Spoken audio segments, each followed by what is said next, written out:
घरचा घरगुती मसाला आहे, काळा मसाला, तो आपण अर्धा चमचा घालून घेऊया. आणि हा जो एव्हरेस्टचा चिकन मसाला आहे हा घालून घेऊया.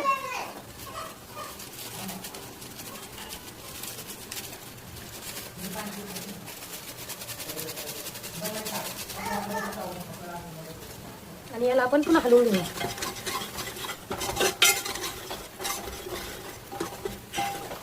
आता आपण यामध्ये जे आपण बारीक केलेलं वाटण होतं आपण ते घालून घेऊया.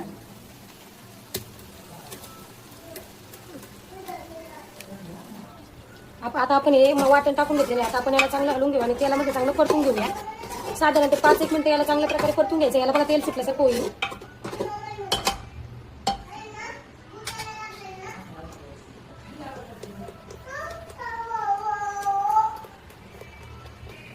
बघा आता याला थोडं थोडं तेल सुटायला लागलेलं आहे. आपण याला हलवत राहूया, पुन्हा खालीवर करत राहूया. मसाला चांगल्या प्रकारे परतायचा. जेवढा मसाला परतला जाईल तेवढ्या प्रकारे चव छान लागते.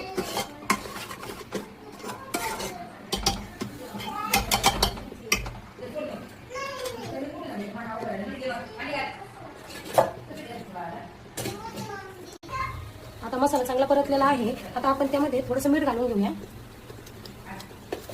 आणि पुन्हा हलवून घेऊया.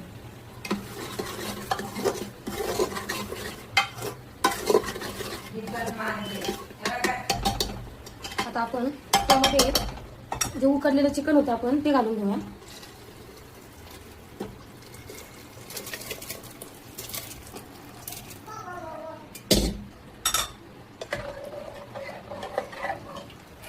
तुम्हाला जसं हवं घट्ट पातळ, तुम्ही आता चिकन चांगलं काढून घ्यायचं आहे. तुम्ही हवं तसं घट्ट पातळ करू शकता. तुम्हाला जर हवं असेल तर आपण वरून गरम पाणी घालू शकतो.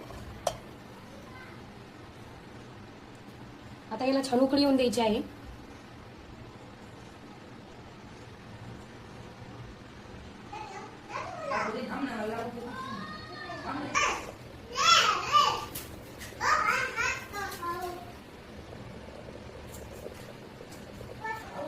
आता भाजीला चांगली उकळी आलेली आहे. आपण यामध्ये बारीक चिरलेली कोथिंबीर घालून घेऊया.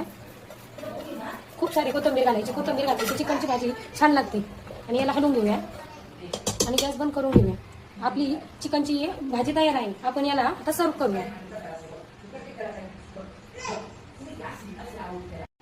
अशा प्रकारे आपण भाकरी आणि लिंबू, बाजरीची भाकरी, लिंबू आणि कांद्यासोबत चिकनची झणझणीत गावठी पद्धतीची रस्सा भाजी सर्व करूया. रेसिपी आवडल्यास लाईक करा आणि चॅनलला सबस्क्राईब करायला विसरू नका.